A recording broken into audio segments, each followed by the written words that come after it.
Welcome back, everybody. Today we're going to be talking about a movie called Novocaine. Dan Burke and Robert Olson are the two guys that directed this movie, and of course, it stars Jack Quaid. And essentially, you follow this guy where Jack Quaid has this condition where he can't feel pain. He cannot feel any kind of pain whatsoever. He explains it in the movie as it's some kind of disorder that he's had since he was a kid. So within that, he meets this girl at his job. He works at a bank. He's like an assistant manager at a bank. And essentially, one day, these guys come in to rob the bank, and the girl gets kidnapped as a hostage, and he decides to, go after him. Of course, along that way, there's a lot of thrills and action, and of course, some good bloody violence. And I got to give it to Jack Quaid. He's having a hell of a year. He's had Companion, he's had Novocaine, then he's got another movie I think coming out either in April or May. It's like a thriller with Jeffrey Dean Morgan that I cannot wait for. That I'm really looking forward to. So good on him. He's having a killer year. Plus, he's doing The Boys, last season of The Boys. So good on him. He's a good dude. He just seems like a pretty good dude. He's a fun actor too. So he always picks very interesting stuff. So thrilled for him. This movie honestly reminded me of those like just over the top 80s and 90s action comedy movies to where stuff was so bombastic and just nuts that you just went along for the ride. But, I mean, there's a lot of stuff in this movie that you have to suspend belief for, and come on, it knows what type of movie it is. It's about a guy who can't feel pain, so obviously you're going to have this ridiculous over the top stuff that happens in it. But it's just a lot of fun. You have so much fun along the way. You like all the characters, Jack Quaid plays this really relatable guy who just, except for obviously, not being able to feel pain. And I wonder, is there actually disorders out there where you can't feel pain? I'm sure there is. I've never met anybody or heard anybody that I know that has one. The thing I really appreciate about this movie is that it doesn't try to take itself too seriously. It knows the type of movie that it is. It feeds into that, and I think that just honestly adds to the humor of it, because there's certain movies that'll be like this that is over the top, that they really take themselves way too seriously, and you're like, damn, if you would have just really dialed into knowing what what you had, I think it would have worked better. But like I said, they dial into that throughout this movie, and I think it just adds to the humor part of it. The humor is really good in this movie, I must say. There's a lot of jokes in here, but I feel sadly they gave away a ton of them in the trailer. I feel like you could have sold people really on the action alone and then sprinkled some of that comedy in, but I feel like they gave a lot of the comedy away in the trailer. But that's just me. I mean, there's a ton of jokes throughout this movie, but I feel like, I just feel like they gave away just a little too much of the comedy in the trailer. Now, for the action fans out there who love carnage candy and bone breaking action and all that stuff, that is in this movie for sure. And I think it's done, and it's shot very well. The choreography and the stunts and all the things that they had to do was really, really well done. Even the way that they're able to shoot certain camera angles with how they're doing things, which was pulled off really well. And the one thing I really appreciate is that not only are the fights good, but it leans into good comedy with the fights as well. So you have, because Jack Quaid's just a normal dude. He doesn't know what he's doing, and I appreciate, that's one thing I do appreciate real fast before I continue my I'll get to that after I finish this, but is that it mixes this comedy really well within these like massive fight scenes, and I like it because that's one thing I really appreciate it, is because Jack Quaid doesn't know what he's doing. He's just an everyday guy.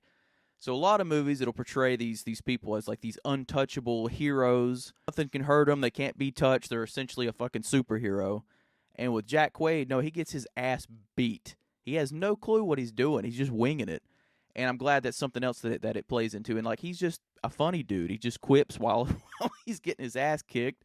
And while shit's going on, dude has third-degree burns, and he just stops in the middle of a fight and is like, hey, man, yeah, those are kind of third degree. You want to run them under some water, make sure you take care of that, and stuff like that. And just, it blends, I don't know, it blends really well with the action, which is something that I wish more of a movie that came out a few months ago, Love Hurts, did, where, yeah, they had action sequences, but the comedy didn't land as much. This one does a much better job at fusing the two of those together, the action and the comedy, while being able to pull off really good action sequences. Not saying that Love Hurts didn't. Love Hurts had some really good action sequences, but this one has more of them.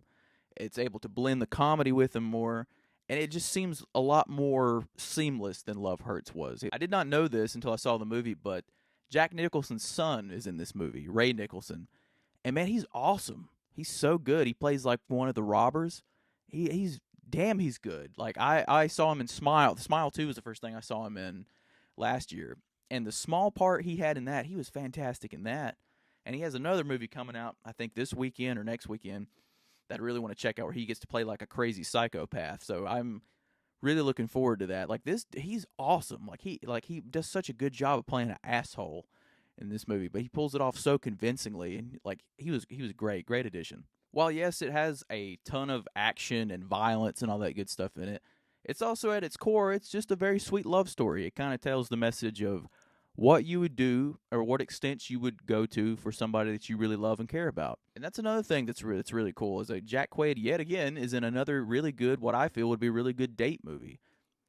It's got something in it for everybody. You have the love story, you have the action and the violence, of course, but like I said, at its core, it's just this sweet movie about a guy trying to rescue the one that he loved. And I feel like there's enough, mixture of everything in there that it would have been enjoyable for whoever.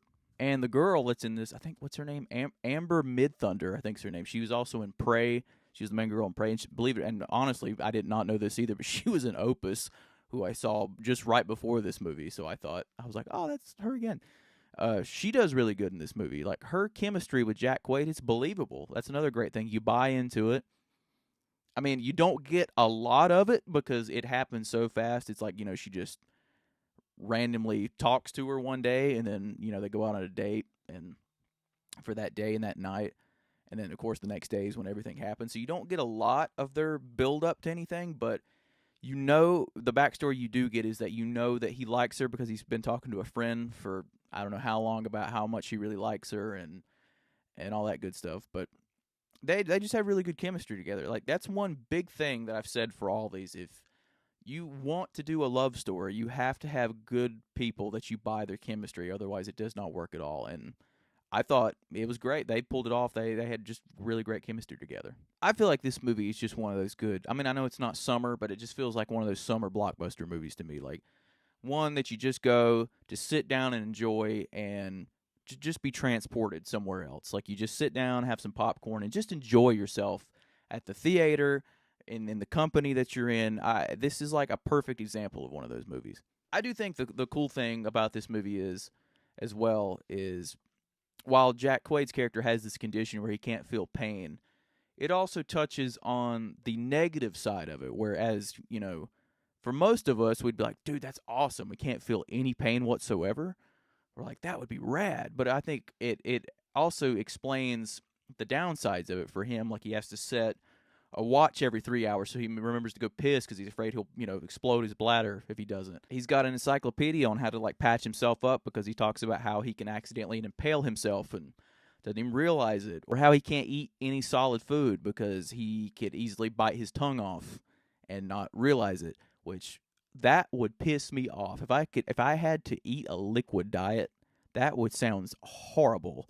I'll take feeling the pain over being able to eat a liquid diet. That sounds horrible. I do appreciate how it actually incorporated that into the movie. Like, it just showed that it wasn't this huge, glamorous, fantastical thing. It's like it came with a lot of downsides as well, and I'm glad that they touched on that because it made it feel more real. Like I said, you're already related to his character, but it just made you feel more like you could be this guy. Like, that's how it felt to me. Like, you could easily be in the shoes of this guy, and I don't know. I appreciate that. I think it added something to it. I think because of that, it grounded it a little bit where, you got this such over the top movie.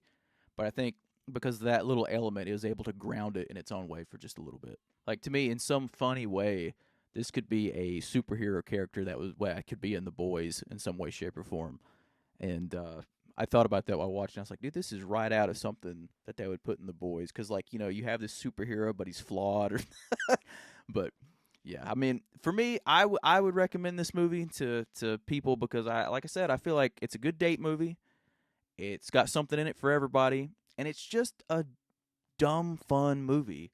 You can literally go. You don't have to walk out and really dig deep and think. This is just a movie that they want you to go and have fun with.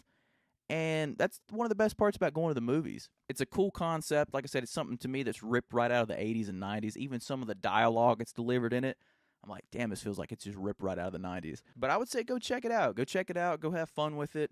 Just go have a good time at the theater. Turn your brain off and just roll with it. Have a fun, wild ride throughout it. Thank you guys so much for checking out this review. Please, if you wouldn't mind, please check out my other reviews if you haven't. I've reviewed a handful of movies for 2025 so far. Please don't forget to like, comment, subscribe. That way you don't miss out on any content that I upload if you like what I'm doing, of course. And as always, I would love to know if you guys have seen Novocaine. Comment below and let me know what you thought of the movie and how much you enjoyed it or didn't enjoy it. And as always, thank you so much for your support, and I will see you guys in the next one. Thank you.